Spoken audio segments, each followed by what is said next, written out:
I'm Eric Rhodes from Fine Art Connoisseur.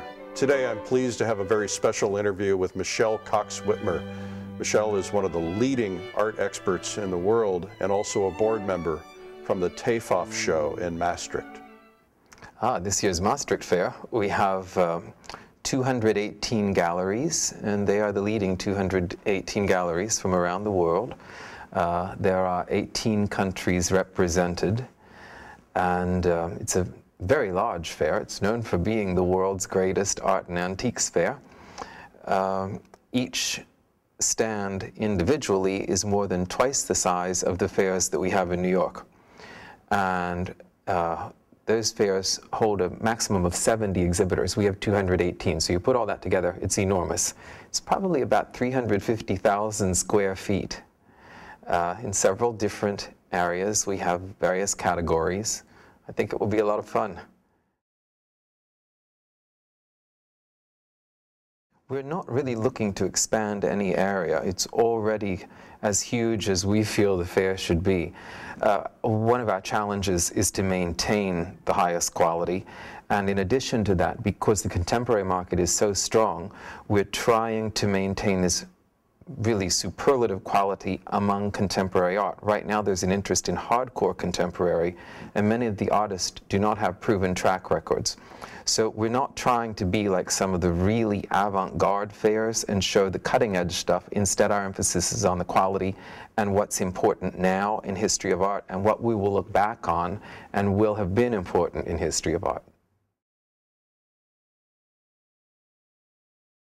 Maastricht is different. TEFAF is different from other fairs because TEFAF and also the Winter Antique Show in New York City are two of the only major fairs that are non-profit organizations. A lot of people don't realize that TEFAF is a non-profit organization. It's not set up like a charity like American charities, where we have these big fancy dinners that we charge thousands of dollars per person. Europe doesn't work that way. We pay the expenses for TEFAF, and what's left over at the end goes to cancer research at University of Maastricht, which is one of Europe's leading cancer research centers. And it also endows a chair of the decorative arts at a local university. So being a non-profit organization, it's a completely different structure. We had last year about 85,000 visitors. We keep raising the prices, not necessarily to raise more money, but because we have so many people that it's an attempt at crowd control.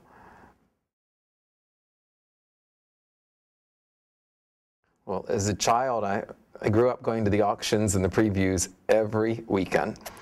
And my family started collecting a very long time ago. It's very difficult now to keep up.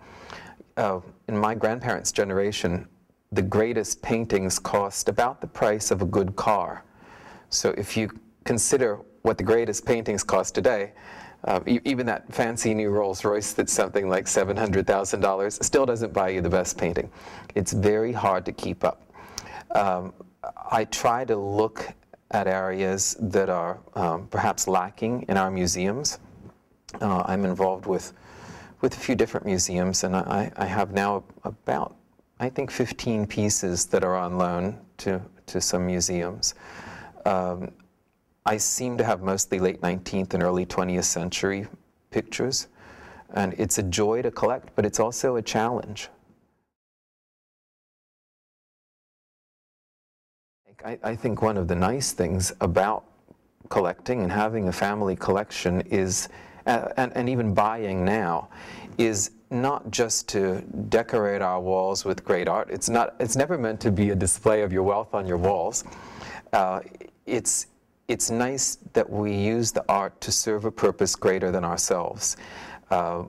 We would never buy a Picasso, for example, from the Cubist era if every other museum has great Picassos from the Cubist era, even if it's one I'd like to live with myself. There are some Picasso paintings from the end of the Cubist era which are perfect for museums, painted maybe around 1920.